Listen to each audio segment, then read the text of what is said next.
Alhamdulillah Rabbil Alamin. Wassalatu wassalamu ala ashrafil anbiya wal mursalin wa ala alihi wa sahbihi ajma'in.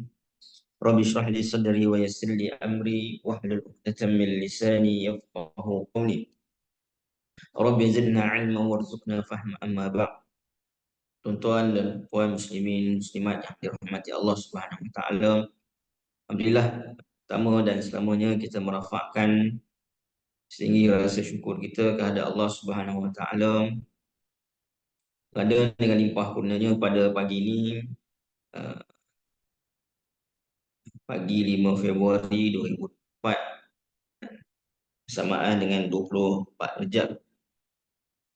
Alhamdulillah kita berada dalam majlis mana diberikan lagi kehidupan, peluang. Mudah-mudahan Allah Subhanahu Wa Taala memanjangkan usia kita dan usia ibadah kita dalam bulan Rejab ini hingga masuk ke bulan Syaban dan seterusnya, mudah-mudahan sampai ke bulan Ramadan. Allahumma barik lana fi Rajab wa Sya'ban wa ballighna Ramadan. Baik. Jadi alhamdulillah, kita bersyukur pada Allah Subhanahu wa taala. Ini mungkin di beberapa negeri yang mana bermula hari Isnin, yang mana hari Isnin ini kita mulakan minggu kita itu dengan kita mendengar sedikit pengisian, sedikit tadabbur, peringatan, pesanan daripada Al-Quran. Jadi mudah-mudahan pesanan-pesanan ini memberikan manfaat, bekalan kepada kita untuk menghadapi minggu-minggu yang akan datang, insyaAllah. Baik. Jadi insyaAllah pada pagi ini saya akan berkongsi dengan tuan dan puan sambungan daripada surah Yasin, yang mana kita telah sampai kepada ayat yang ke-41. Sebelum ini kita telah bahaskan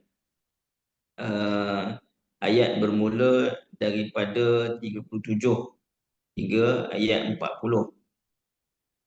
Jadi kita masih lagi membahaskan tentang ayat, iaitulah tanda-tanda kekuasaan Allah Subhanahu wa taala. Suka untuk saya ulang untuk kita refresh balik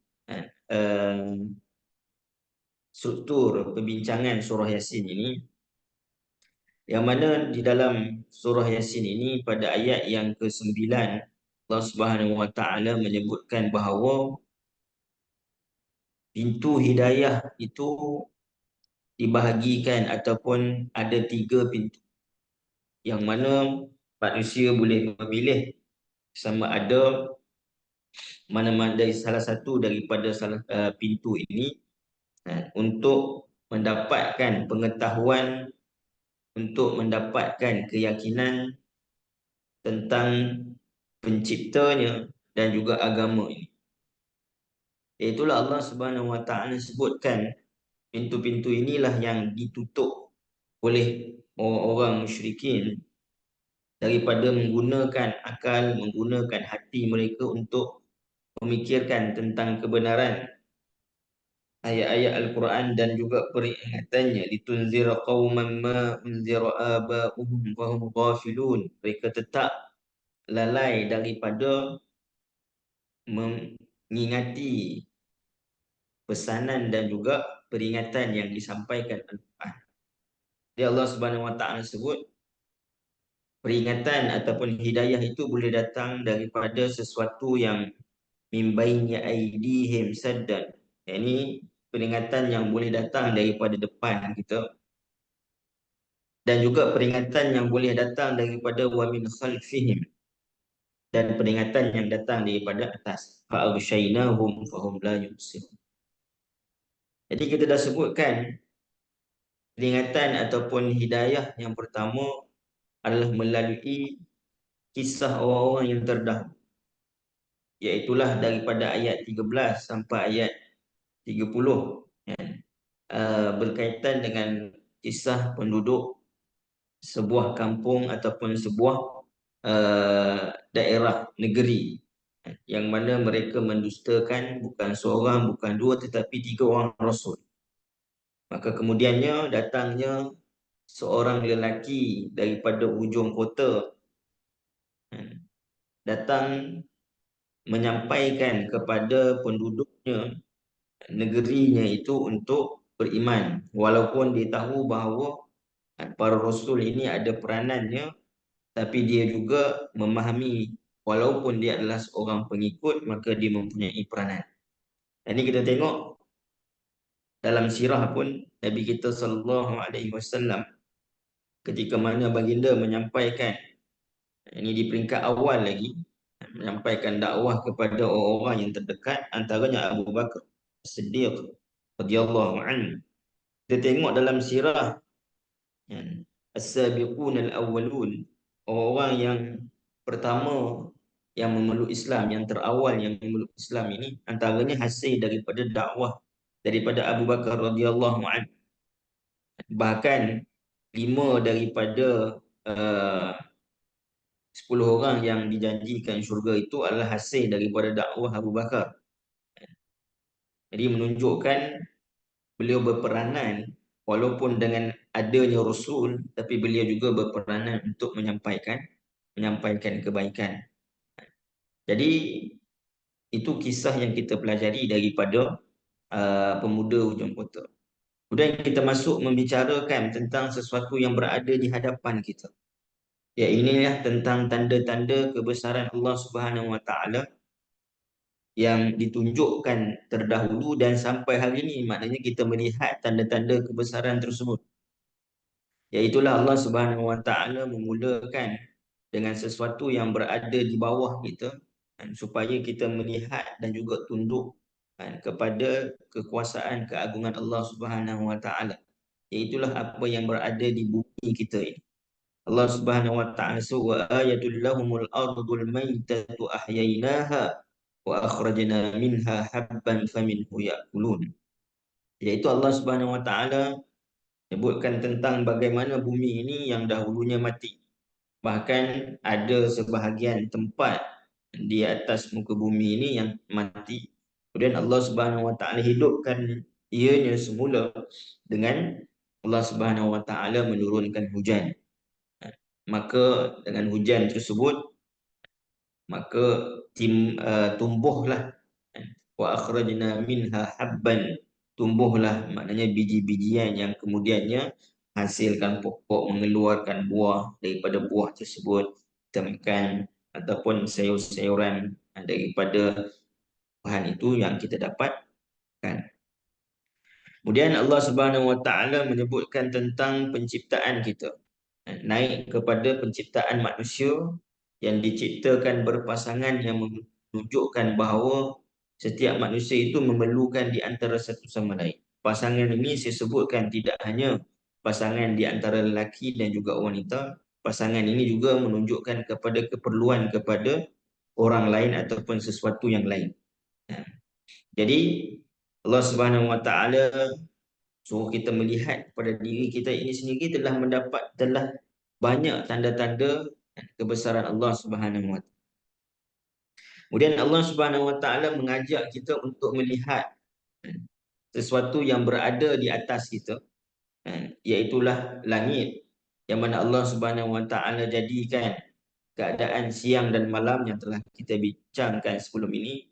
Kemudian di atas langit ini ada matahari yang bergerak, wasyamsu tajri li mustaqarril laha, yang mana matahari bergerak, dia tidak statik. Ke mana ia bergerak, di manakah perhentiannya, wallahu taala a'lam. Zalika taqdirul azizil alim. Allah Subhanahu Wa Taala lah yang maha kuasa, yang berautoriti dan juga mengetahui ke manakah ia menuju.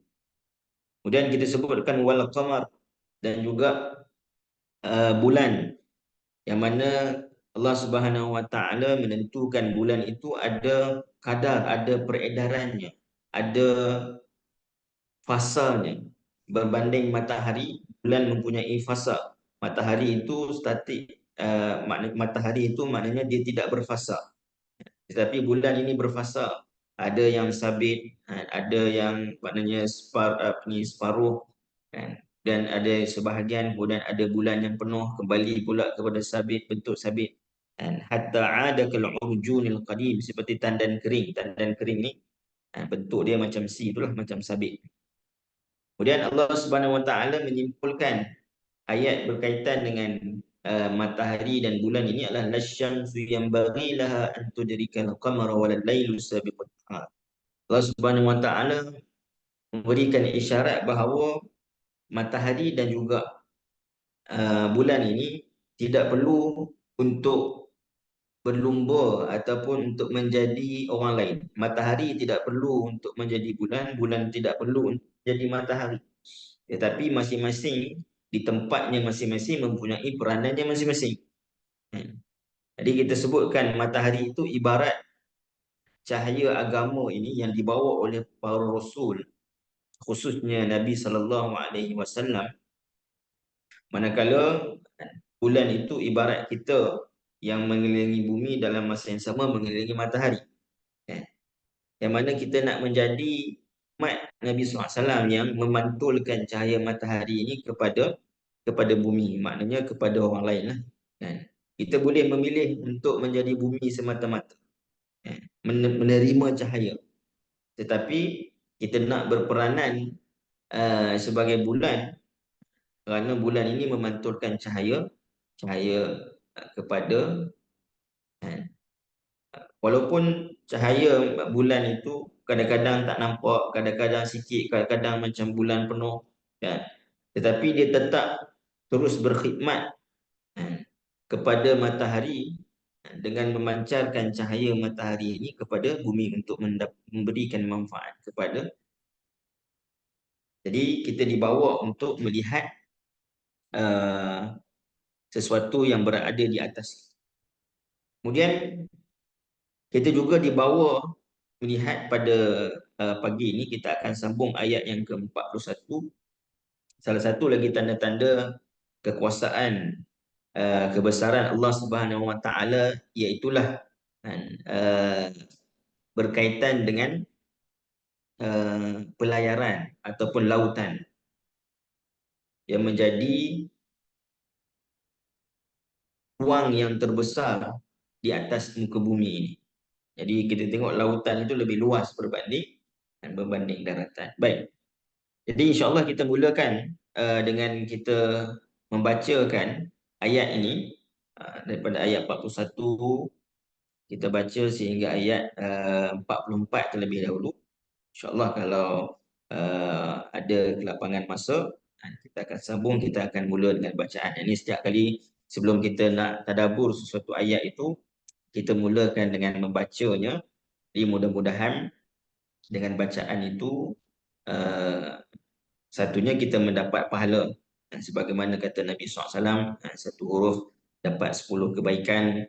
Dan yang kedua, maknanya kita nak merasai dari sudut bacaan ini, bila dibacakan, word yang kita sebutkan itu kita akan cuba fahami kemudiannya. Baik. Jadi saya akan membacakan, puan dan perempuan boleh melihat pada mushaf Al-Quran ataupun saya kongsikan di sini. Yang ini kita boleh baca bersama-sama, tapi tuan-tuan baca di sebalik skrin tuan-tuan lah, tuan-tuan dan perempuan, dan saya bacakan, tuan-tuan mengikut bersama-sama dengan saya, insya-Allah. Baik. A'udzu billahi minasy syaithanir rajim. وآية لهم أنا حملنا ذريتهم في الفلك المشحون وخلقنا لهم من مثله ما يركبون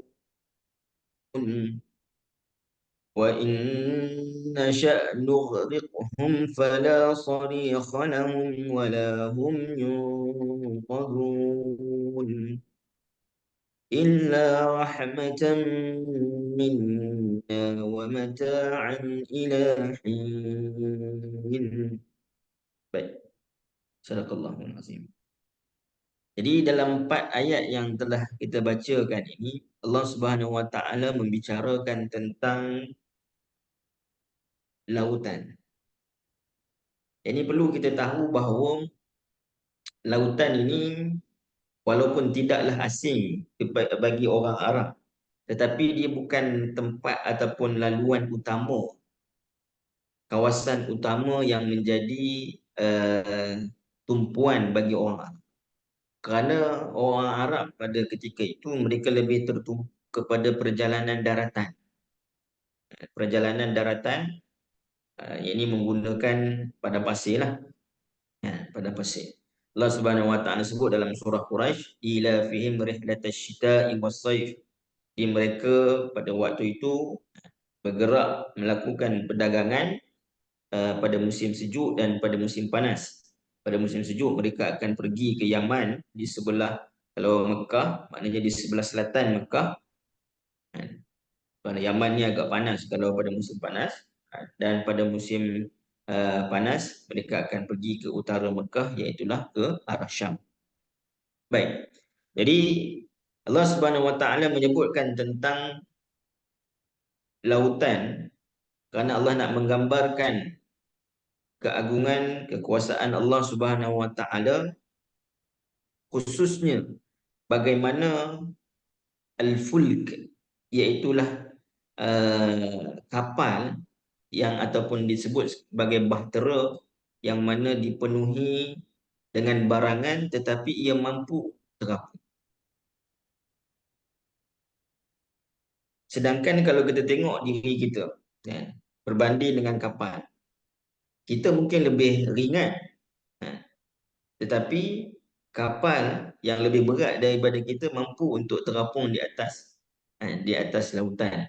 Jadi kita nak tengok dari sudut teorinya, ada kaitan dengan ilmu sains. Dalam masa yang sama, bagaimana ayat-ayat ini memberikan peringatan pengajaran. Baik. Baik, sebelum itu mungkin alhamdulillah kita dah ada lebih kurang 61 orang dalam ruang Zoom ini. Bila kita sebutkan tentang bahtera ataupun kapal, apakah kisah Nabi yang mungkin kita teringatkan? Mungkin boleh tulis dalam ruang chat. Kalau, ya, Nabi Nuh alaihissalam. Laju, alhamdulillah. Terima kasih atas jawapan. Ini bila kita sebutkan tentang bahtera, kita akan teringatkan kisah Nabi Nuh alaihissalam. Dalam pelbagai ayat Al-Quran menyebutkan dalam surah Hud. Kalau dalam surah Al-Mu'minun, Allah Subhanahu Wa Taala menceritakan bagaimana pembuatan al-fulk itu. Ini bahtera itu dibuat dengan pengawasan Allah Subhanahu Wa Taala.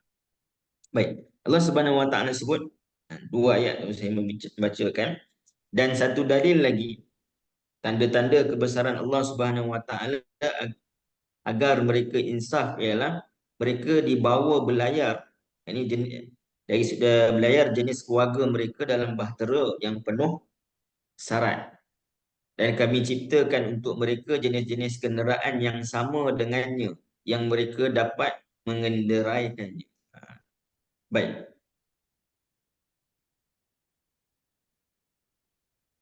Yang pertama kita tengok dulu fakta tentang maritim. Maritim ni maknanya fakta tentang laut lah. Kalau ada mungkin dalam ruang Zoom ini mungkin ada tentera laut ke dan sebagainya.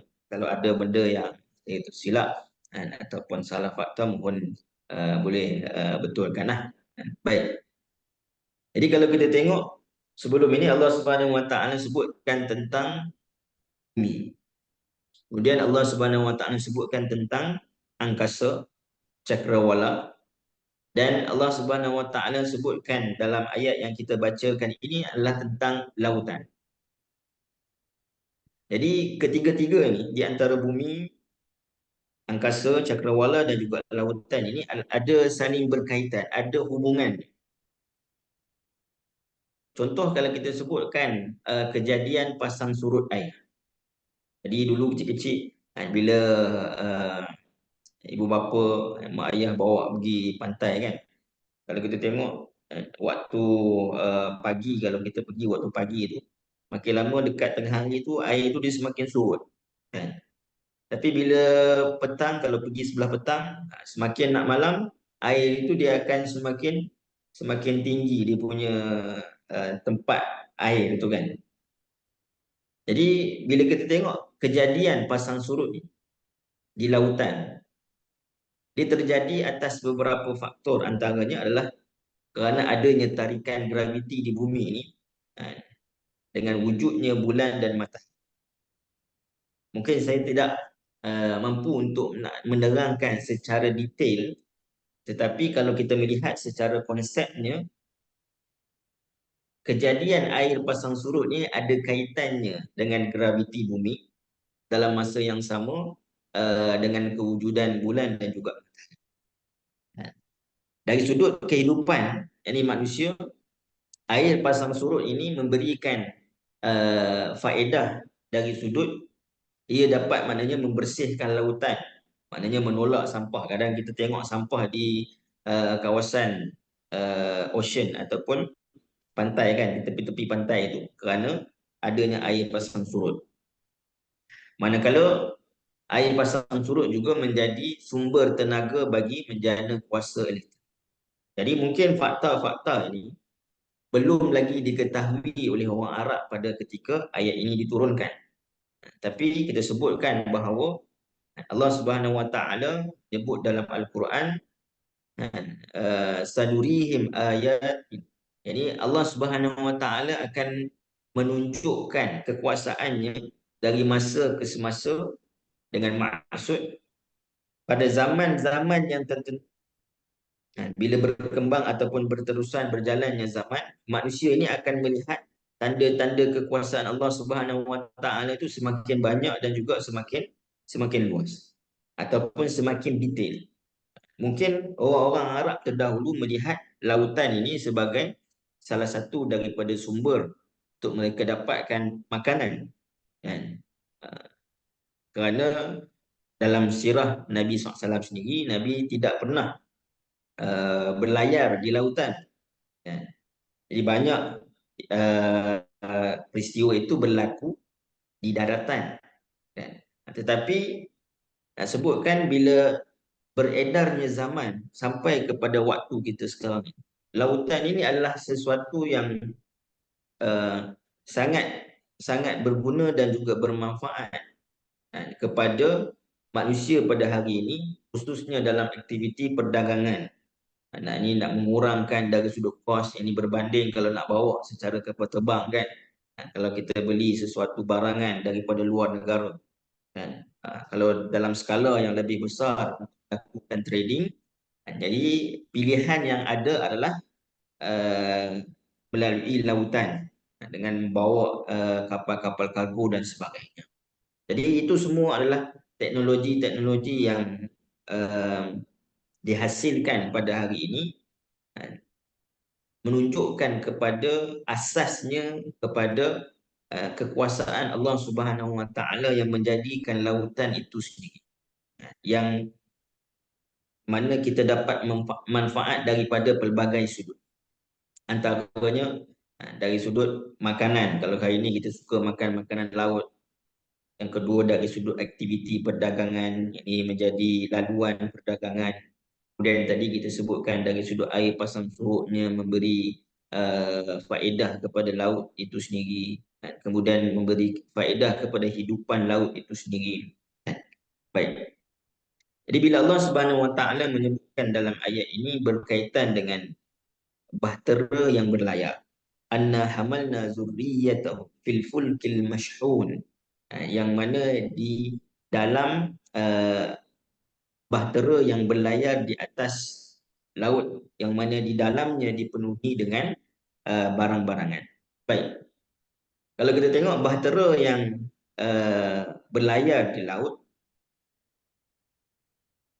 keadaan kedudukan bahtera itu stabil ibarat gunung yang menstabilkan bumi. Ini Allah Subhanahu Wa Taala sebut dalam surah Ar-Rahman pada ayat yang ke-24. Ini menggambarkan kestabilan bumi ini adalah kerana adanya gunung. Maka konsep yang sama aplikasi dari sudut bahtera yang besar yang berada di atas laut, yang mana menyebabkan keadaannya itu tidak bergoyang. Dia ada teori yang disebut sebagai buoyancy, ya, teori keapungan, prinsip keapungan. Yang mana Allah Subhanahu Wa Taala sebut dalam surah Ar-Rahman, walahul jawaril munsya'atu fil bahri kal a'lam. Dan dialah, yakni Allah Subhanahu Wa Taala, yang menguasai kapal-kapal yang berlayar di laut, yang kembang tinggi layarnya seperti gunung ganang. Jadi kalau kita tengok,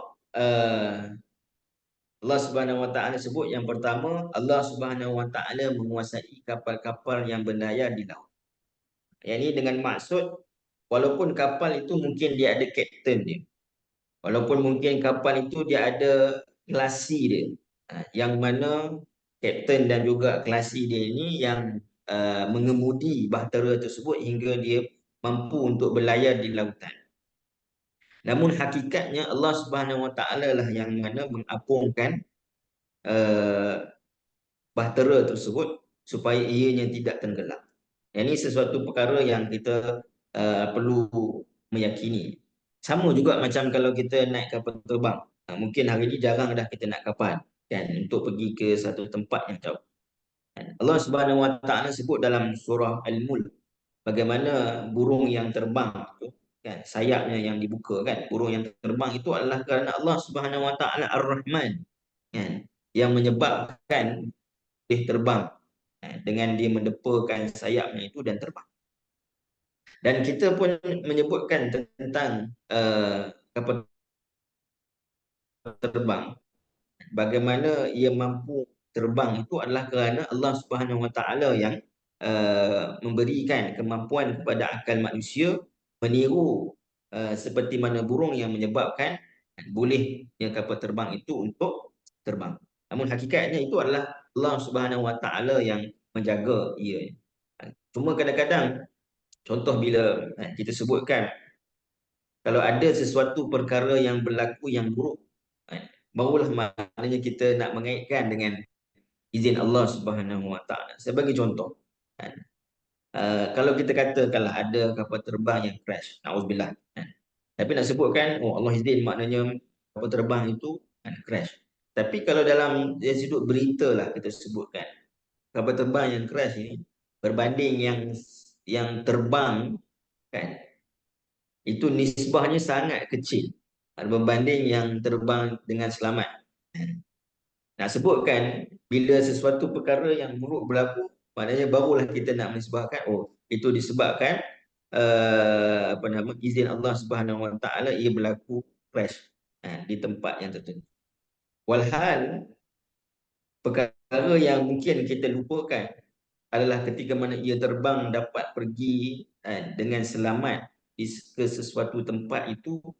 Itulah juga maknanya kerana Allah Subhanahu Wa Taala lah yang memberikan kemampuan kepada akal manusia untuk berfikir bagaimana untuk memaksimalkan ciri-ciri keselamatan kepada sebuah kapal terbang kan.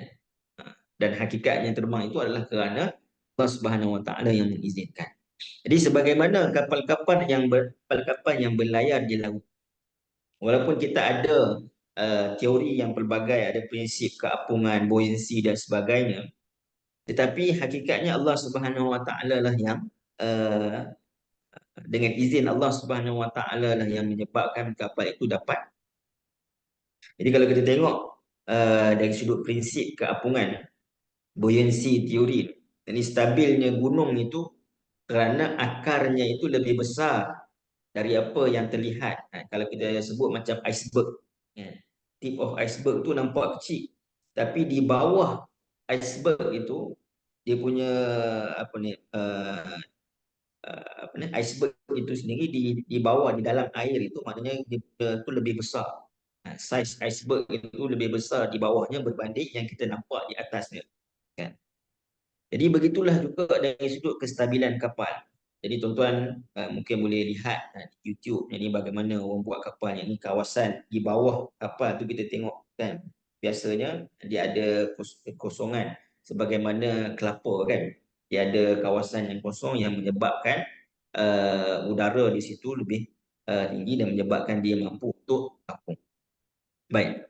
Allah Subhanahu Wa Taala juga menyebut dalam surah An-Naml pada ayat 87 dan 88 untuk menyebutkan bagaimana gunung itu terapung, bahkan gunung itu terapung dan bergerak seperti mana awan di langit. Jadi ini satu lagi fakta yang mana kita rasakan gunung ataupun bukit itu dia statik. Kita tak rasa pun ia bergerak. Namun Allah Subhanahu Wa Taala sebutkan bahawa ia bergerak. Bukanlah bergerak maksudnya bergerak bergegar macam tu. Tetapi dengan peredaran bumi itu, maknanya gunung itu dia terapung dan juga bergerak. Baik. Jadi apa yang kita nak pelajari daripada ayat ini, kita sebutkan sedikit dari sudut fakta sains. Ini Allah Subhanahu Wa Taala sebut tadi. Wa ayatul lahum anna hamalna dzurriyyatahum. Iaitulah Allah Subhanahu Wa Taala menyebutkan tanda-tanda kekuasaannya agar mereka insaf. Ya, inilah kami, ya Allah Subhanahu Wa Taala membawa belayar jenis keluarga mereka. Di sini ada kaitannya dengan kisah yang disebutkan tadi, iaitulah kisah Nabi Nuh alaihi salam. Yang Allah Subhanahu Wa Taala menyelamatkan hamalna zurriyatahum, zurriyatnya. Maka dia berkaitan dengan satu cycle pembinaan generasi. Di manusia yang pertama, kita melihat bila adanya kapal dan lautan ini menunjukkan kepada manusia ini tidak terbatas dari sudut kehidupannya di bumi, iaitulah di daratan semata-mata. Allah Subhanahu Wa Taala dengan ayat yang singkat ini menjadi idea kepada manusia untuk mencipta sesuatu agar dapat dimanfaatkan lautan tersebut dengan pelbagai bentuk manfaat yang telah kita sebutkan tadi. Jadi lautan dimanfaatkan, antara yang utamanya adalah sebagai laluan dagangan. Baik. Jadi Allah Subhanahu Wa Taala sebut sebelum ini dalam ayat yang ke-40, planet-planet itu berenang-renang di angkasa. Kullun fi falakin yasbahun. Planet-planet berenang di angkasa. Maka Allah Subhanahu Wa Taala sebutkan pada ayat ini, dari sudut bahtera juga boleh berenang-renang di lautan, dengan maknanya boleh membelah lautan, berada di lautan. Dan kemudian falak sama dengan fulk. Kalau kita tengok fi falakin yasbahun, fi fulk mashhun. Ini falak dan juga fulk daripada kata dasar yang sama. Iaitulah apabila kapal yang berlabuh, maka kita berharapkan ianya berpatah balik. Baik. Maksudnya macam ni. Bila kita sebutkan falak, falak ini bagaimana berfungsinya falak, iaitulah kita panggil lingkaran itu, putaran itu adalah dia berputar pusing macam tu kan. Ini mengelilingi matahari. Mengelilingi matahari. Jadi dinamakan al-fulk, iaitu pada bahtera, kerana bahtera bila dia pergi ke satu destinasi dan diharapkan dia akan berpatah balik. Maknanya dia akan pergi dan dia berpatah balik. Jadi ibarat dia macam dia berpusing seperti mana falakin. Fulk dengan falakin. Iaitu dua perkataan yang daripada kata dasar yang sama. Jadi tak ada orang yang mana, kalau orang dulu, mungkin ada generasi tuan-tuan dan puan dalam Zoom ini, dan mungkin ada generasi mak ayah tuan-tuan dan puan ataupun nenek moyang yang mana pergi haji naik uh, uh, naik kapal kan. Ada ke kalau dalam Zoom ini yang pernah ada pengalaman naik haji, naik kapal, pergi haji naik kapal? Kalau ada boleh tulis dalam ruang chat saya. Buatlah ada kan. Maknanya itu satu pengalaman yang menarik ataupun indah. Ini dapat pergi haji, menaiki kapal. Baik. Jadi kalau orang pergi haji, menaiki kapal, ataupun orang yang terdahulu yang mana dia nak pergi ke suatu tempat dengan menaiki kapal, orang nak pergi belajar di Mesir dan sebagainya, di Mekah kan, naik kapal. Jadi sudah tentu ketika mana kita menghantar warga kita untuk naik ke kapal tersebut, kita mengharapkan dia akan berpatah balik. Jadi kapal pun dari sudut kalau dia bawa barang-barang yang trading, dia akan hantar maknanya barang-barang yang ada di sebuah negara ekspor, dalam masa yang sama ketika mana dia pulang dia juga membawa barangan import. Jadi dia akan pergi dan juga patah balik. Jadi sebab itu disebutkan dengan fulk. Baik, dalam Al-Quran Allah Subhanahu Wa Taala juga menyebutkan perkataan ada Puan Asmah sebut kan, Allah yarham, ayah saya pernah pergi menunaikan haji naik kapal. InsyaAllah mungkin diceritakan bagaimana dari sudut keadaan kan, naik kapal itu satu perkara yang pengalaman yang berharga lah, yang jarang dah kita boleh dapat sekarang ni. Baik. Jadi sebut tadi. Okey, baik. Bila mana Allah Subhanahu Wa Taala menyebutkan tentang naik kapal. Oh, maaf sebelum tu. Ya, ini berkaitan dalam Al-Quran Allah Subhanahu Wa Taala sebutkan kapal ini dengan beberapa nama. Ada yang disebutkan dengan Al-Fulk sebagaimana yang kita sebutkan, ada yang disebutkan dengan Safinah. Safinah. Safinah ini juga maknanya kapal. Kan kalau kita kapal ataupun inilah sesuatu yang boleh terapung di atas lautan. Kalau kita tengok dalam surah Al-Kahfi Allah Subhanahu Wa Taala sebut ammas safinatu. Yang kisah Nabi Musa dengan Khadir, dan yang mana Nabi Musa melihat Khadir telah membocorkan safinah, membocorkan kapal ataupun sampan penduduk tersebut kerana tidak mahu raja yang zalim merampas kapal-kapal ataupun sampan-sampan yang elok. Jadi digunakan perkataan safinah. Yang ini boleh kita sebutkan antara beza perkataan safinah dengan al-fulk adalah safinah ni kalau kita sebutkan tadi maknanya bot, sampan dan sebagainya lah. Tapi al-fulk ni adalah sesuatu yang lebih besar yang kita sebut sebagai bahtera. Sebab itu bahtera Nabi Nuh juga disebutkan fulk. Baik. Jadi Allah Subhanahu Wa Taala ketika mana Allah menyebutkan pada ayat 41 ini, Allah Subhanahu Wa Taala tidak sebut mereka menaiki kapal. Tengok wa ayatul lahum anna hamalna. Yani Allah Subhanahu Wa Taala sebut kami, yani Allah Subhanahu Wa Taala membawa belayar zurriyatahum. Allah Subhanahu Wa Taala tidak menyebutkan mereka, yakni merujuk kepada khitab kalau kita sebut sasaran ayat ini merujuk kepada orang-orang yang terdahulu, yakni pada zaman Nabi Nuh alaihi salam. Tapi Allah Subhanahu Wa Taala menyebutkan kami meletakkan anak-anak bahkan generasi mereka atas kapal, sebab apabila seseorang menaiki kapal, kebiasaan perjalanan tidak singkat, bahkan membawa kepada perkembangan generasi. Okey, maksudnya kalau kita sebutkan seseorang yang mana dihantar untuk belajar bila menaiki kapal. Jadi bila dia naik kapal pergi ke tempat destinasi, tempat yang dituju, contoh kalau dia belajar di Mesir, jadi boleh jadi dia pergi ke Mesir itu tidak macam sekarang ini yang boleh balik kadang-kadang 3 bulan, 4 bulan, satu semester sekali. Dulu maknanya nak mendapatkan peluang untuk menaiki kapal ke tempat yang jauh pun dah sangat sedikit, memerlukan kos yang juga besar. Jadi bila mana seorang itu dihantar naik kapal, ibarat ia dihantar generasinya. Kerana mungkin dia berkeluarga, kemudiannya dia seorang itu dia akan mewakili generasinya yang akan datang. Dalam ayat ini Allah Subhanahu Wa Taala menyebutkan juga, memberikan isyarat tentang kisah Nabi Nuh alaihi salam.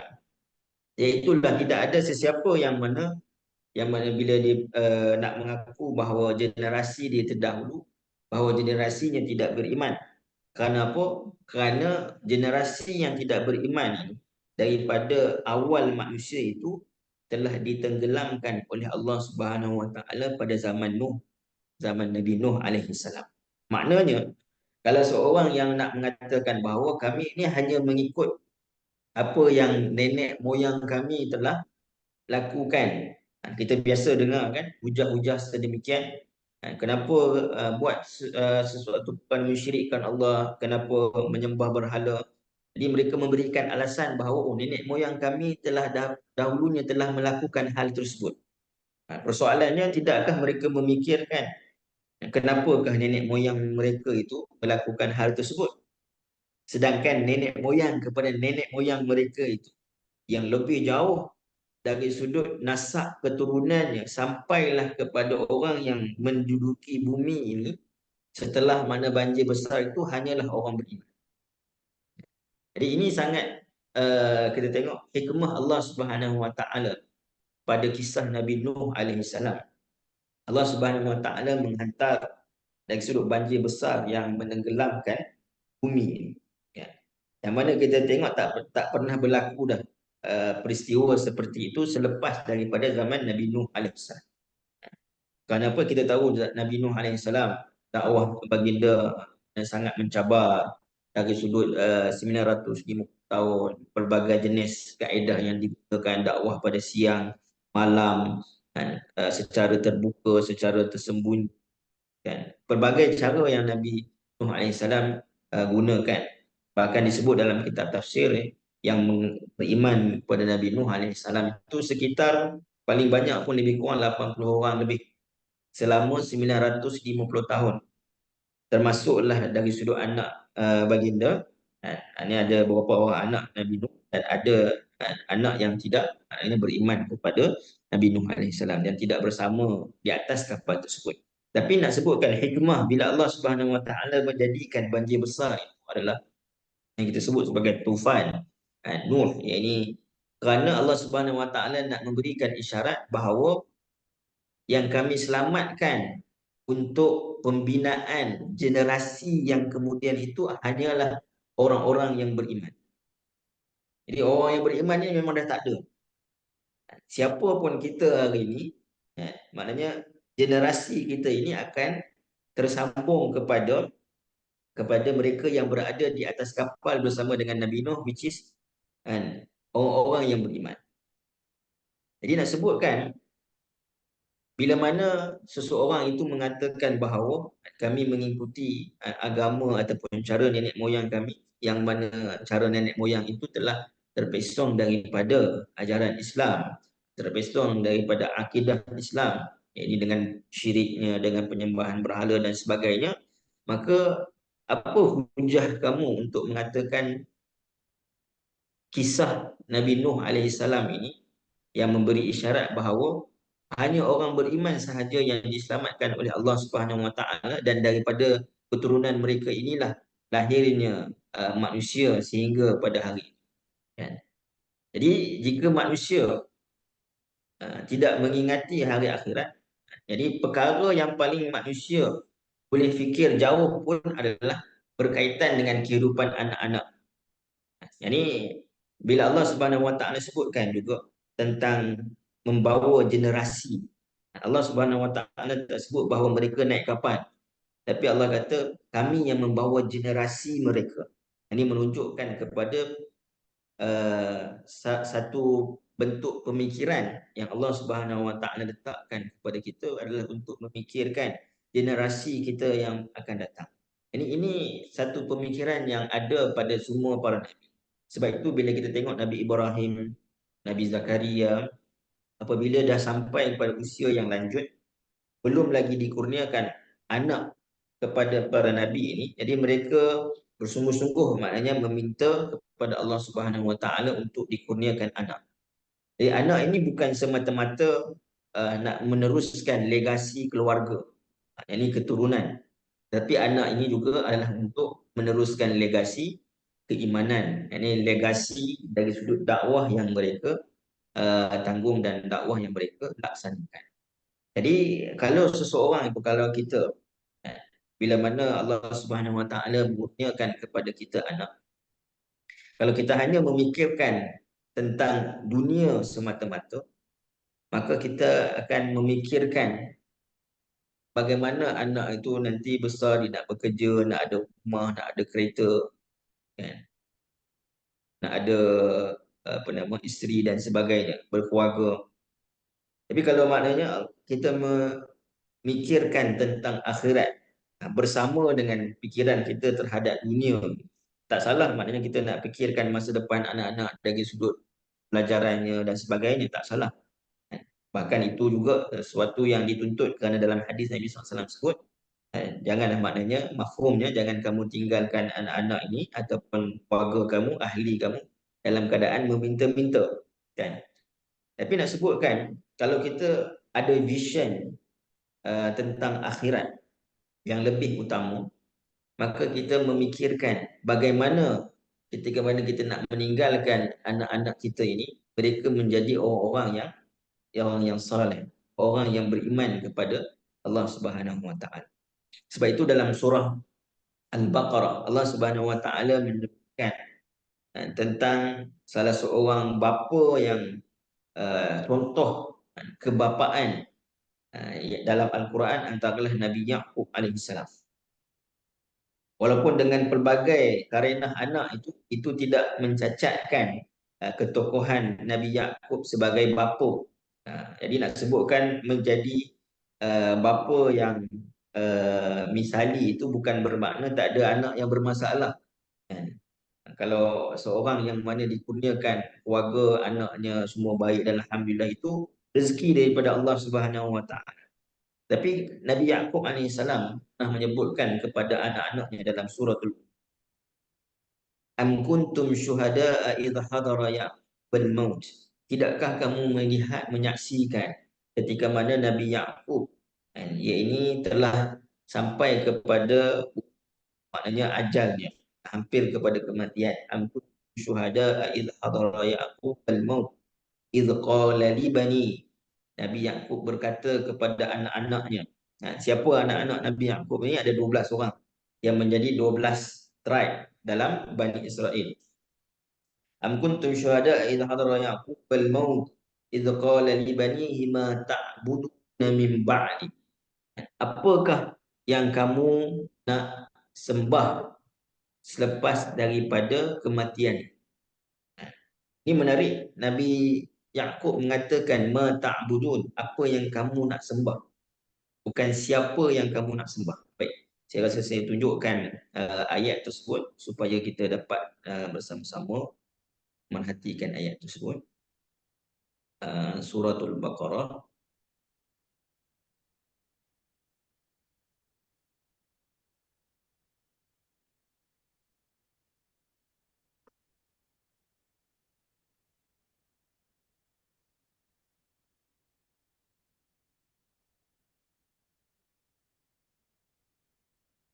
baik. Jadi Nabi yang disebutkan tentang Nabi Yaqub, kamu tiada hadir ketika Nabi Yaqub hampir mati, ketika ia berkata kepada anaknya, apakah yang kamu akan sembah sesudah aku mati? Ma ta'buduna min ba'di. Ini anak-anak Nabi Yaqub ini adalah anak-anak yang mana dinisbahkan mereka itu kepada Bani Israel. Jadi kalau hari ini Bani Israel mengatakan agama pegangan mereka itu adalah pegangan yang benar, maka kamu tengok siapakah yang dinisbahkan kepadanya? Bani Israel. Sebab Israel itu adalah panggilan kepada Nabi Yaqub alaihissalam. Israel itu adalah panggilan kepada Nabi Yaqub. Di Bani Israel itu adalah anak-anak keturunan Nabi Yaqub alaihissalam. Dan bagaimana Nabi Yaqub berpesan kepada anak-anaknya, ya. Nabi Yaqub berpesan kepada anaknya dengan mendatangkan persoalan ma ta'budun. Ini sangat menarik, ya. Cara Nabi Yaqub memberikan persoalan. Nabi Yaqub tak tanya siapa yang kamu akan sembah, kan? Tetapi apa yang kamu akan sembah. Kerana walaupun soalannya apa, tetapi Nabi Yaqub nak melihat dari sudut kefahaman tauhid, iaitu tidak ada apa yang boleh disembah melainkan Allah Subhanahu Wa Taala. Maka sesuatu yang nak disembah itu mestilah bukan daripada makhluk. Sebab dalam Al-Quran Allah Subhanahu Wa Taala ketika mana menggabungkan di antara sesuatu yang berakal dan tidak berakal, Allah Subhanahu Wa Taala menggunakan perkataan ma, iaitulah khalaqas samawati wal ard wa ma bainahuma wa ma, dan apa yang ada di antara keduanya, yakni di langit dan juga di bumi. Jadi yang ada di langit dan di bumi ini ada penciptaan yang berakal, ada penciptaan yang tidak berakal, kan? Jadi digabungkan itu digunakan perkataan ma. Jadi Nabi Yakub ini bertanya kan, ma ta'budun, menunjukkan walaupun persoalannya apa yang kamu nak sembah, tapi Nabi Yakub nak uji supaya anak-anaknya dapat memahami bahawa tidak ada apa yang perlu disembah melainkan Allah Subhanahu Wa Taala. Ini segala apa-apa itu, kan? Yang ini benda-benda yang menunjukkan kepada makhluk itu tidak layak disembah sebenarnya. Kan? Maka mereka menjawab, ini anak-anak kepada Nabi Yakub menjawab, qalu na'budu ilahaka wa ilaha abaika Ibrahim wa Ismail wa Ishaq ilaha wahida wa nahnu lahu muslimun. Yang ni kita tengok penyaksian kepada penyaksian oleh Bani Israel, keturunan Nabi Yakub alaihissalam sendiri menyatakan kami tidak akan menyembah melainkan kepada Tuhan kamu, Tuhan bapa-bapa kamu, iaitu Ibrahim, Ismail, Ishaq, yang mana Tuhan mereka ataupun Tuhan itu adalah satu, iaitulah Allah Subhanahu Wa Taala, wa nahnu lahu muslimun, dan tidak hanya kami beriman tetapi kami juga berserah dari sudut segala ketentuan yang ditentukan oleh Allah Subhanahu Wa Taala. Nah, jadi nak sebutkan bahawa Bani Israel hari ini pun, kalau kata mereka menisbahkan diri mereka Bani Israel, maka balik kepada generasi awal Bani Israel itu adalah generasi yang beriman kepada Allah Subhanahu Wa Taala. Kalau kita tak pergi jauh kepada Nabi Nuh alaihissalam pun, maknanya dalam Quran juga menyebutkan generasi Bani Israel itu adalah generasi yang beriman kepada Tuhan yang satu. Generasi yang beriman kepada Ibrahim, beriman kepada Ismail dan keturunannya.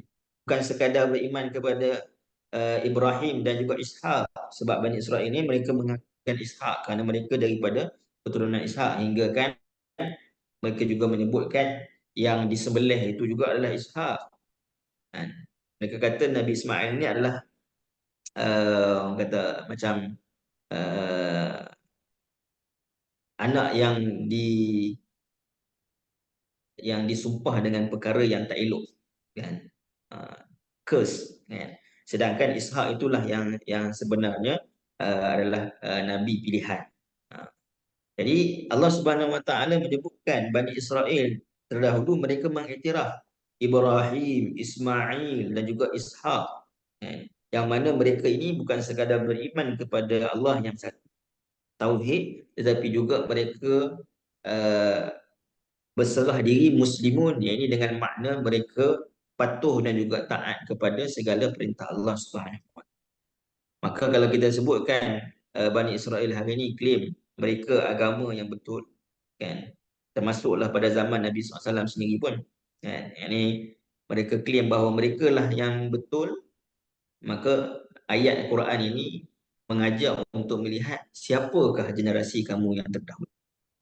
Jadi satu, kita nak faham daripada ayat yang 41 ini adalah dari sudut kita ini adalah generasi daripada generasi orang-orang beriman. Walaupun Alhamdulillah mungkin majoriti kita ini dilahirkan mak ayah kita orang yang beriman, kan?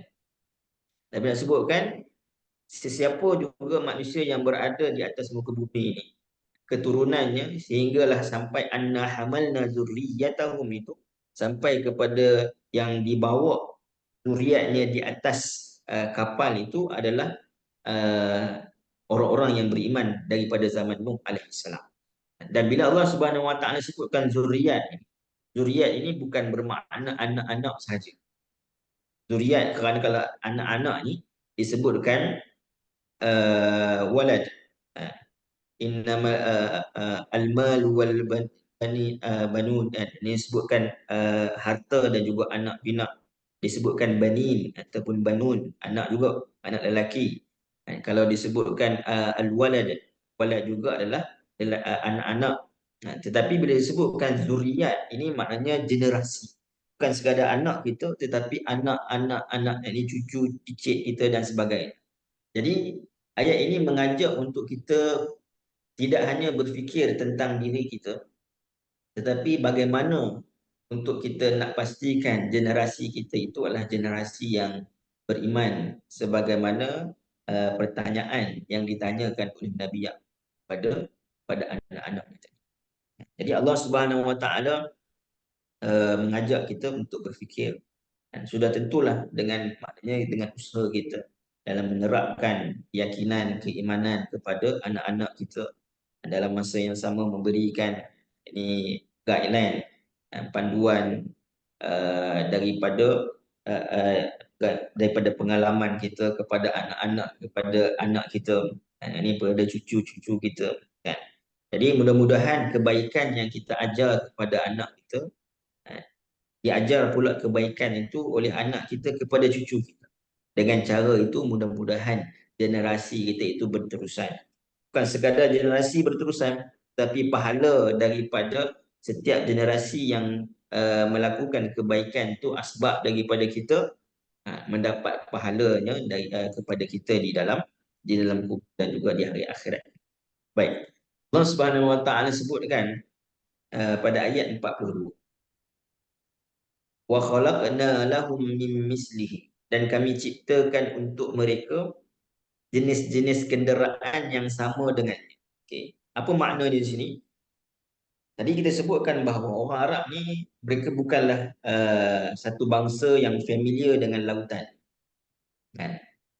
Jadi takkanlah maknanya bila ayat yang menyebutkan tentang lautan, yang ini menyebabkan mereka rasa jauh daripada kami. Kami tak tahu apa tentang lautan ni. Kan? Kapal apa semua ni. Kan? Mungkin ada sebahagian yang tak pernah tengok kapal pun. Kan? Jadi Allah Subhanahu Wa Taala sebutkan, kan, yang kami nak sebutkan itu bukanlah semata-mata tentang kapal. Kerana ada sesuatu yang kami jadikan untuk mereka, iaitulah mim mislihi, yakni jenis kenderaan yang hampir sama dengannya, yang mereka dapat menggunakan kenderaan itu melakukan pergerakan dari satu tempat ke satu tempat. Jadi apa pergerakan ataupun kenderaan tersebut, iaitulah unta. Dan unta antara salah satunya adalah unta.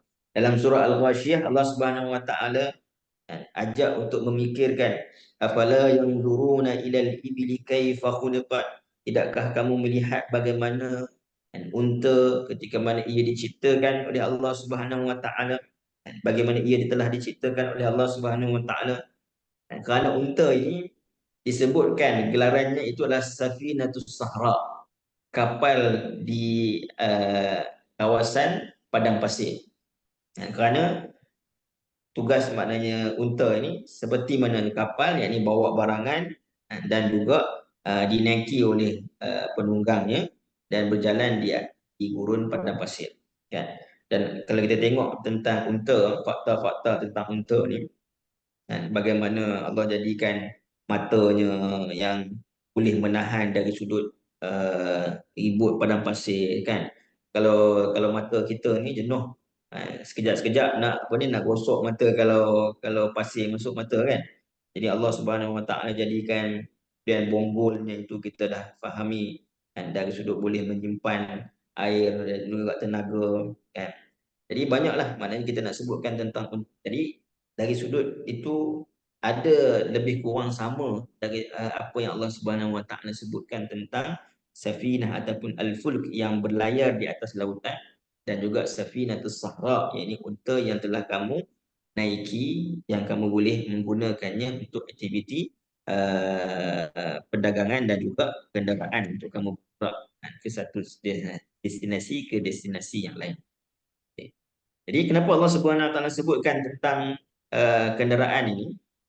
Allah Subhanahu Wa Taala sebut, wa inna sya'an nughriqhum fala sarikha lahum wala hum yunqazun. Dan jika kami kehendaki, kami boleh tenggelamkan mereka.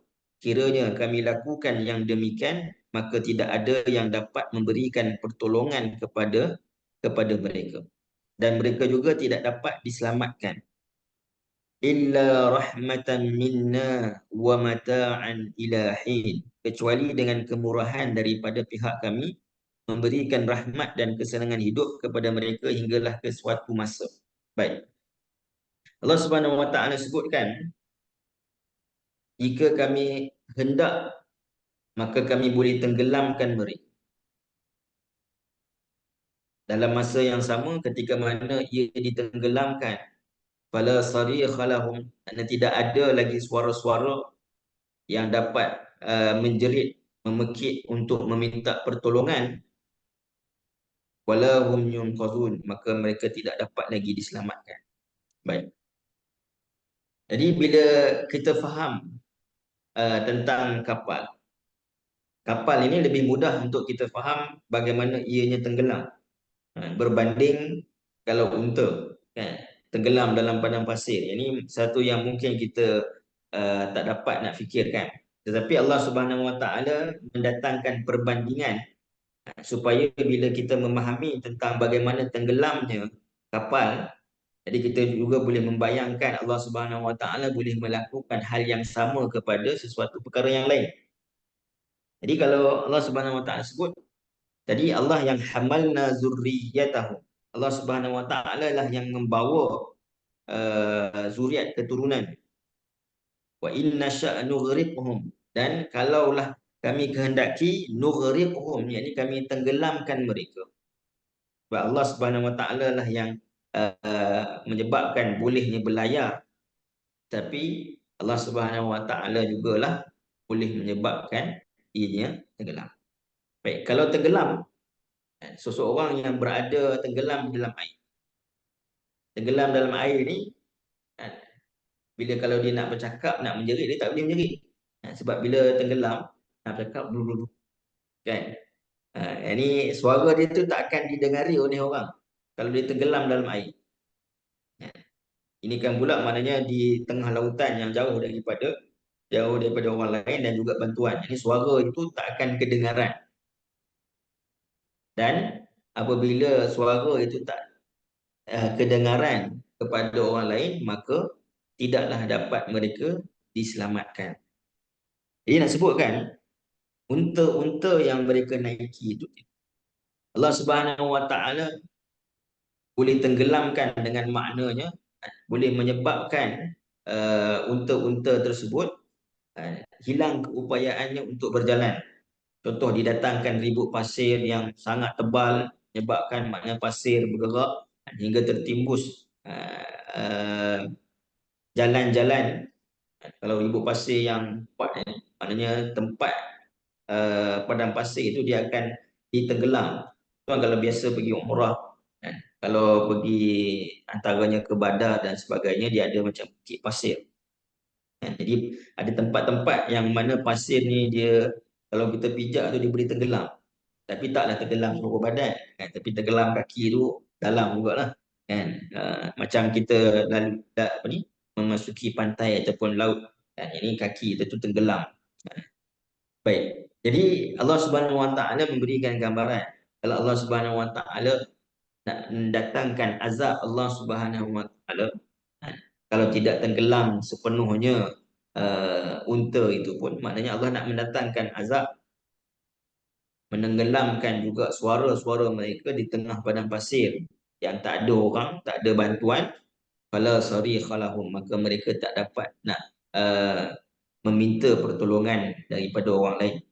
Tak ada siapa yang dapat memberikan pertolongan kepada mereka, dan sudah tentulah mereka tak dapat diselamatkan. Tapi apa yang berlaku, Allah Subhanahu Wa Taala tidak melakukan demikian sebagaimana yang berlaku kepada Nuh alaihi salam. Yakni umatnya itu ditenggelamkan oleh Allah Subhanahu Wa Taala, yang mana tidak ada yang dapat menyelamatkan. Hatta Nabi Nuh alaihi salam juga tidak dapat menyelamatkan anaknya. Hingga kan Allah Subhanahu Wa Taala berfirman, jangan kamu kata bahawa dia adalah anak kamu. Kan? Maka Allah Subhanahu wa taala sebut illa rahmatan minna wa mata'an ilahin. Kenapa perkara itu tak berlaku? Kan? Kerana ia adalah kerana kemurahan Allah Subhanahu wa taala. Jadi kalau kita tengok kehidupan orang-orang Quraisy sebelum daripada kedatangan Nabi SAW, ini kelahiran Nabi SAW, Allah Subhanahu Wa Taala menyebutkan dua perkara. Kalau dalam sirah kita tengok ada dua perkara yang berlaku kepada orang Quraisy yang menyebabkan mereka boleh hidup dengan aman dalam masa yang sama, diangkat kedudukan mereka di mata masyarakat. Dua peristiwa ini disebut dalam sirah dan isyarat ceritanya itu ada dalam dua surah dalam Al-Quran, iaitulah surah Al-Fil dan juga surah Quraisy. Jadi salah satu ceritanya mungkin kita dah biasa dengar, iaitulah cerita tentang serangan tentera bergajah Abraha dalam surah Al-Fil.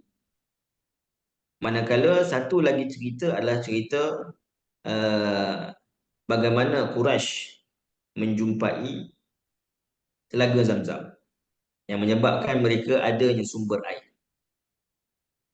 Jadi kenapa menjumpai Telaga Zamzam? Saya sebutkan sedikit ini dari sudut sejarah di Makkah ini. Ini sebelum daripada Quraisy memerintah. Quraisy memerintah ini daripada keturunan Arab yang bernama Qusay. Kalau kita tengok Nabi SAW, Muhammad bin Abdullah bin Abdul Muttalib bin Hashim bin Abdul Manaf, kemudian saya tak ingat ini ada bin Ka'ab bin Fihir bin Lu'ay, dan kemudiannya Nabi SAW bin Qusay. Qusay ini adalah nenek moyang Nabi SAW. Kita nak sebut tentang penjagaan generasi.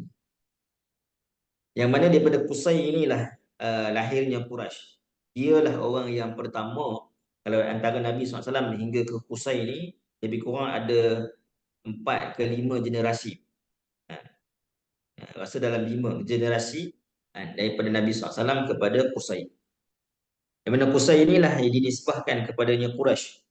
Beliau lah orang yang pertama yang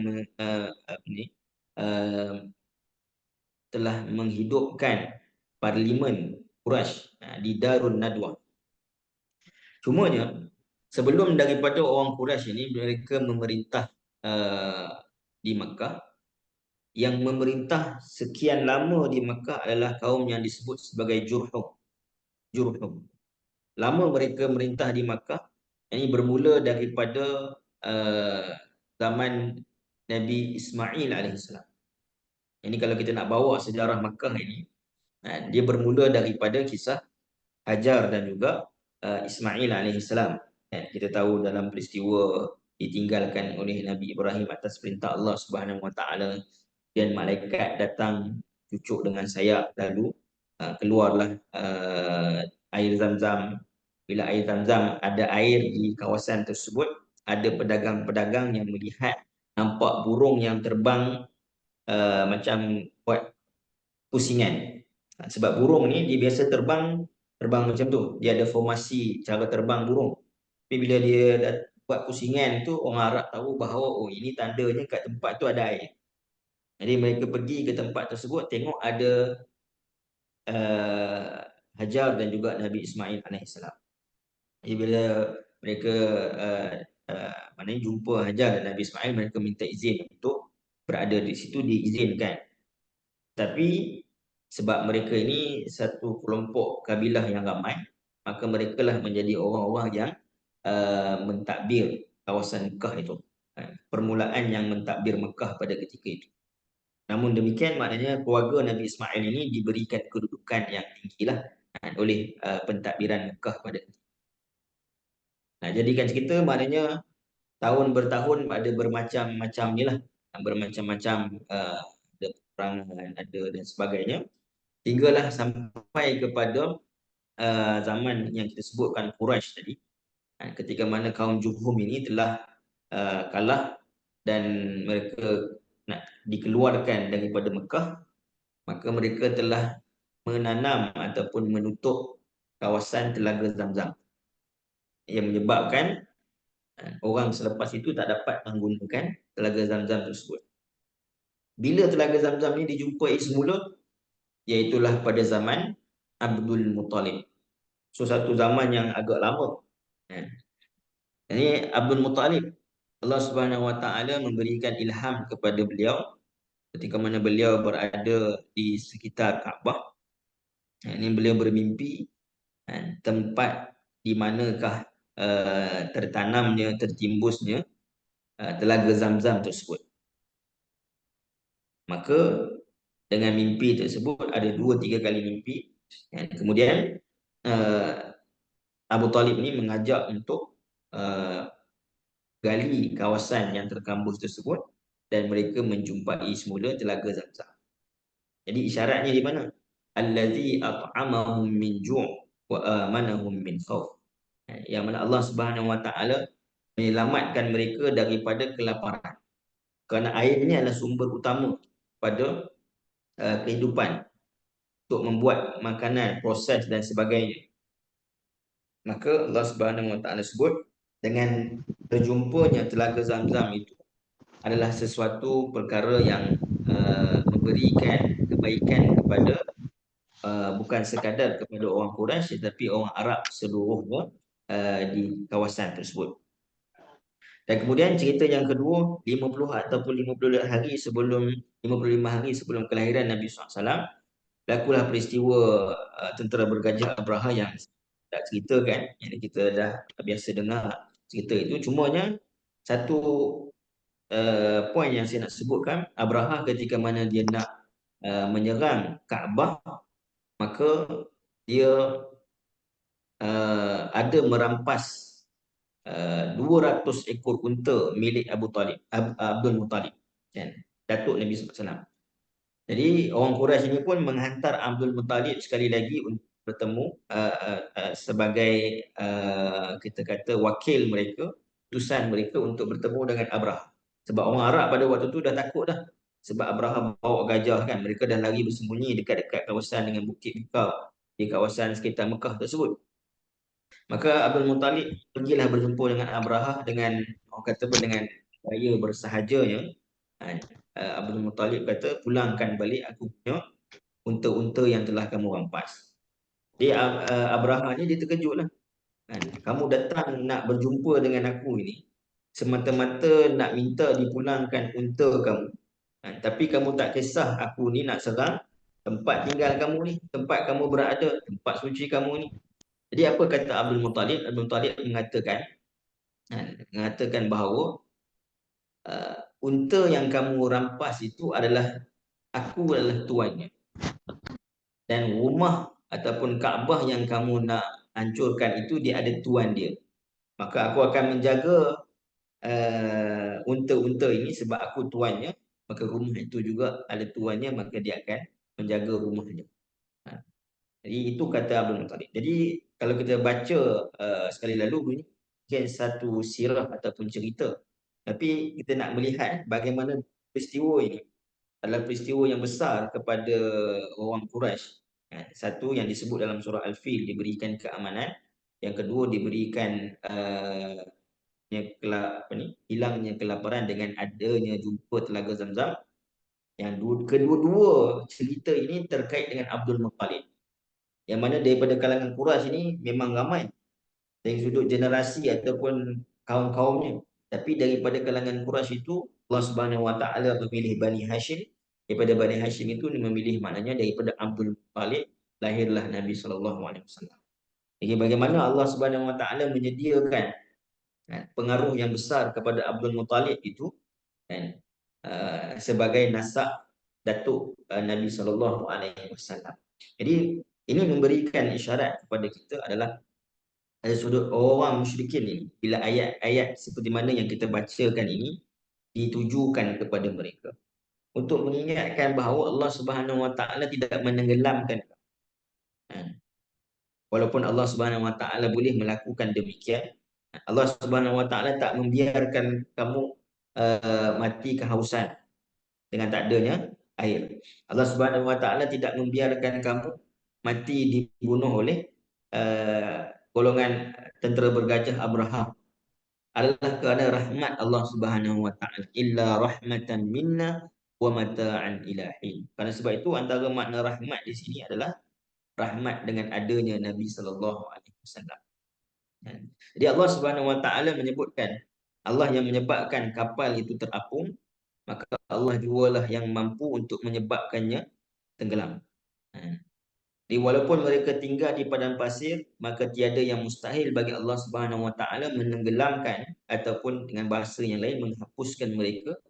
Bahkan ketika mana Allah Subhanahu Wa Taala berkehendak, tidak ada bunyi pun yang boleh menyebabkan pertolongan datang kepada. Fala sarikhalahum ni maknanya mereka tak boleh nak buat bunyi apa pun. Ketika mana datangnya azab Allah Subhanahu Wa Taala, mereka tak mampu untuk buat sebarang announcement, bunyi untuk mereka panggil orang menyelamatkan.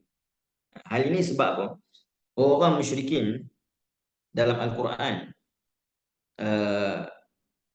sentiasa mencabar Nabi untuk mendatangkan azab kepada mereka.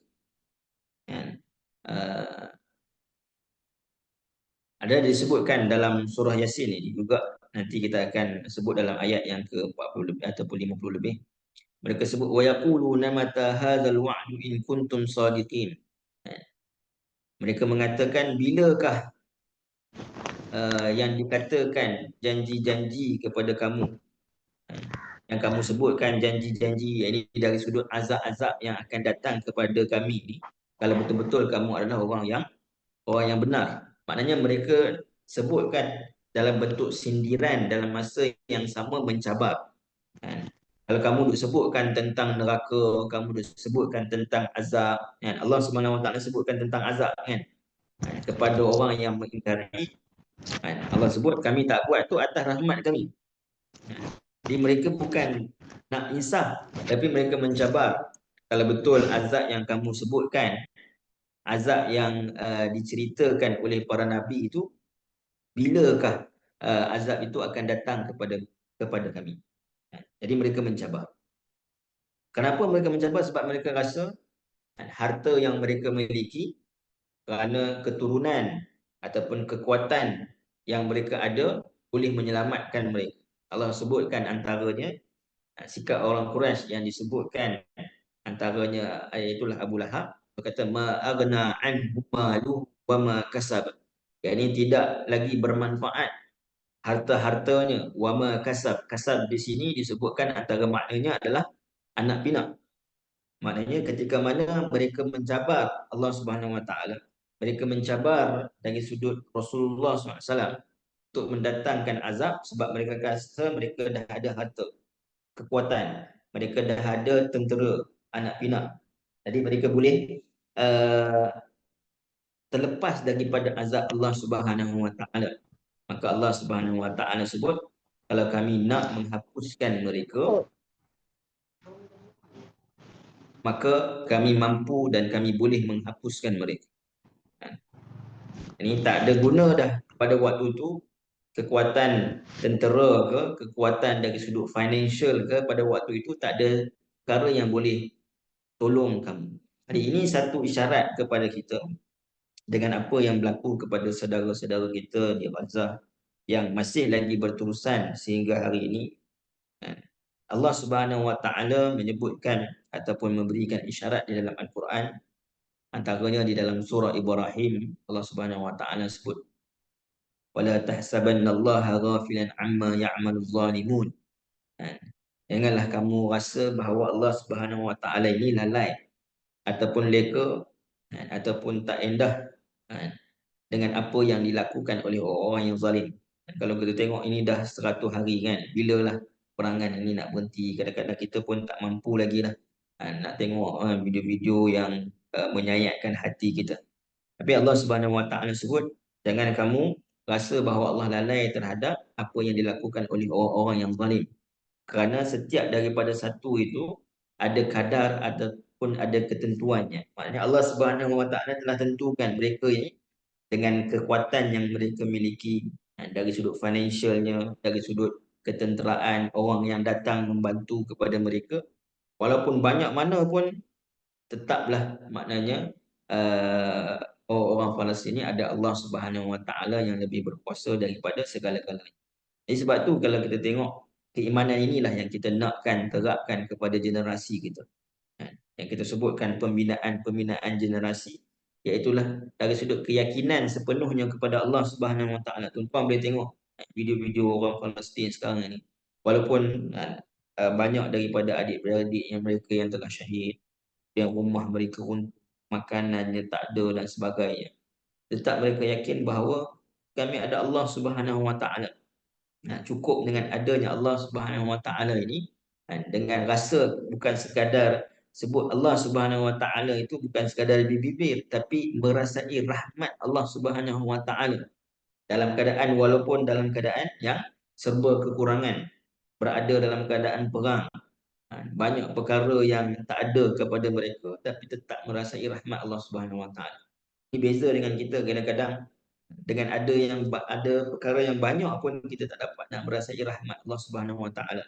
Antara bagaimana kita merasai rahmat Allah Subhanahu Wa Taala adalah dengan kita mampu mengucapkan alhamdulillah pada setiap perkara yang baik ataupun yang buruk. Tapi Allah Subhanahu Wa Taala sebutkan, Allah tidak menenggelamkan mereka hanya saja kerana rahmat Allah Subhanahu Wa Taala. Ia tidak berlaku kepada kamu. Tapi ingat bahawa rahmat Allah Subhanahu Wa Taala ada batasannya. Baik. Jadi kalau kita tengok sifat Allah Ar-Rahman. Saya nak sebutkan sikit sifat Allah Ar-Rahman bila kita sebutkan, sebab dalam ayat ini, dalam surah ini juga ada disebutkan perkataan Rahman. Wa ma anzalar rahmanu min syai'. Di dalam ayat selepas ini pun ada perkataan Rahman. Jadi sifat Allah Ar-Rahman ini ada 3 perkara yang kita perlu tahu pada sifat Rahman. Yang pertama, Ar-Rahman merujuk kepada sesuatu yang bersangatan. Maknanya ekstrim. Jadi kasih sayang Allah Ar-Rahman menunjukkan kasih sayang Allah Subhanahu Wa Taala yang bersangatan, yang sangat luas. Bukan sekadar kepada orang beriman, kepada orang bukan beriman, bukan sekadar kepada manusia, tetapi juga kepada seluruh makhluk. Kasih sayang yang luas. Yang kedua, Ar-Rahman merujuk kepada sifat kasih sayang Allah Subhanahu Wa Taala yang berlaku sekarang. Maknanya mereka itu tidak diazab oleh Allah Subhanahu Wa Taala kerana Allah Subhanahu Wa Taala pada ketika itu dan berterusan rahmatnya kepada mereka. Tapi kena ingat yang ketiga, sifat Rahman, iaitulah kasih sayang Allah Subhanahu Wa Taala itu, walaupun ianya bersifat berterusan, tetapi ada perkara yang mungkin manusia lakukan, maka Allah Subhanahu Wa Taala akan mencabut kasih sayangnya kepada manusia. Jadi disebabkan perkataan itu dia ada alif nun di belakang dia. Saya bagi contoh nak mudah faham. Kalau kita sebutkan, saya kata ana jau'an, daripada perkataan jau', yakni jim waw ain alif nun. Macam Rahman, ra ha mim alif nun. Saya sebutkan jau'an maknanya saya lapar. Bila saya kata saya lapar, yang pertama saya lapar sangat. Yang kedua, saya lapar sekarang ni. Dan yang ketiga, lapar saya itu boleh dihilangkan dengan saya makan. Maka begitulah sifat Ar-Rahman. Ar-Rahman menunjukkan kasih sayang Allah Subhanahu Wa Taala yang sangat luas. Menunjukkan kasih sayang Allah Subhanahu Wa Taala yang sentiasa dan sedang berlaku. Dan yang ketiga, jaga-jaga bahawa kasih sayang itu boleh hilang ataupun maknanya boleh terhenti kepada sesuatu kumpulan ataupun kelompok golongan ketika mana mereka mengingkari Allah Subhanahu Wa Taala.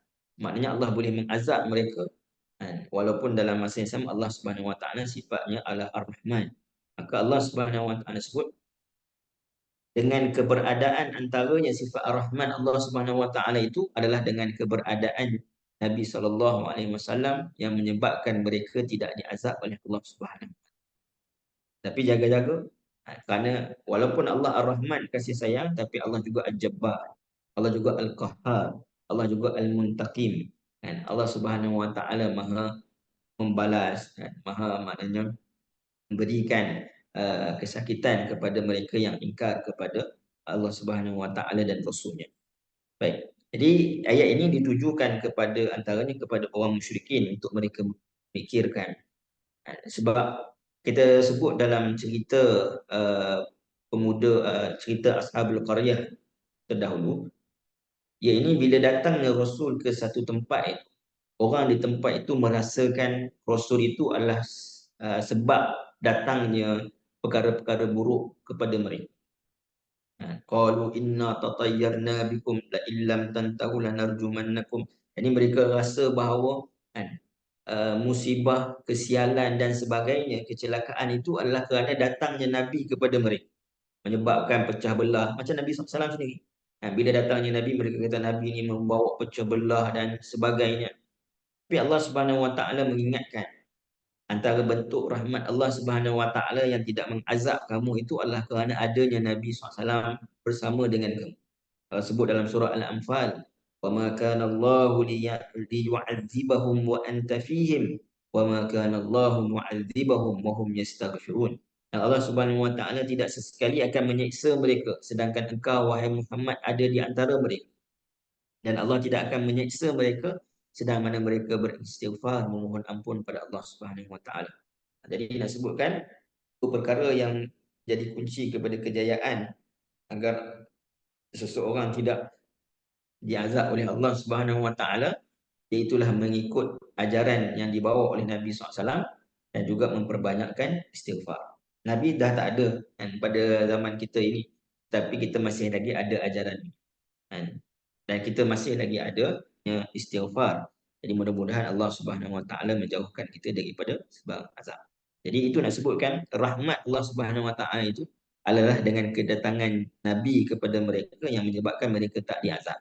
Tapi apabila Nabi SAW telah berhijrah ke Makkah, berhijrah ke Madinah, maaf, daripada Makkah, ini keluar daripada Makkah, pada waktu itulah permulaannya azab kepada orang musyrikin, iaitulah antaranya melalui peperangan. Jadi peperangan yang pertama kita tahu peperangan Badar, yang mana pada peperangan Badar ini sangat ramai daripada kalangan orang musyrikin yang telah terbunuh, termasuk daripada pembesar-pembesar mereka, khususnya Abu Jahal. Jadi ayat-ayat yang kita bincangkan ini, satunya sebagai kesimpulan adalah ayat-ayat yang memberikan satu sudut pandang kepada kita. Dari sudut kita ini adalah daripada generasi orang yang nenek moyang kita itu yang diselamatkan oleh Allah Subhanahu Wa Taala di atas kapal Nabi Nuh alaihi salam. Dalam masa yang sama, kita juga adalah satu generasi yang sama. Kita boleh berinteraksi, boleh berbaik dalam perkara yang kita sepakati. Maknanya kita bukan bermusuhan dengan orang-orang yang bukan Islam kalau mereka tak bermusuhan dengan kita. Jadi kita menerangkan dengan cara yang baik. Yang pertama. Yang kedua, apa yang kita pelajari hari ini adalah dari sudut apabila kita daripada generasi kita tahu, kita sedar bahawa kita generasi yang baik, bagaimana pula kita nak mengekalkan kebaikan generasi itu kepada generasi yang berada di bawah kita, yang akan datang selepas daripada kita. Sudah tentulah kita nak membina generasi yang beriman kepada Allah Subhanahu Wa Taala. Kemudian yang ketiga, apa yang kita pelajari adalah dari sudut rahmat Allah Subhanahu Wa Taala itu mengatasi azabnya. Walaupun kepada orang yang ingkar, orang yang kufur, orang yang menentang para rasul, tapi rahmat Allah Subhanahu Wa Taala itu sangat luas. Tapi ingat, walaupun rahmat sangat luas, jangan kita take it for granted. Jangan kita mensia-siakannya. Jangan kita ambil mudah, kerana boleh jadi sifat rahmat itu terhenti kepada kita apabila kita melakukan sesuatu perkara yang dilarang oleh Allah Ta'ala alam. Tahan dengan sedikit kesian pada pagi dan kebaikan yang pada kita bersama-sama insyaAllah. Dan ayat yang seterusnya adalah ayat yang lain, jadi menunjukkan kepada perbincangan yang lain, tidak menunjuk kepada perbincangan tanda-tanda ni dah. Sebab ayat wa ayatul lahum tu dah habis dah. Ayat 45 ni adalah conclusion lain pula yang kita akan bincangkan pada pertemuan yang akan datang biiznillah taala. Wallahu taala alam, apa yang baik itu datang pada Allah Subhanahu Wa Taala, lebih kurang pada diri saya sendiri. Bihadza wa astaghfirullah. Assalamualaikum. Waalaikumsalam. Ustazah, terima kasih Ustaz. Terima kasih Ustaz. Assalamualaikum. Ustaz.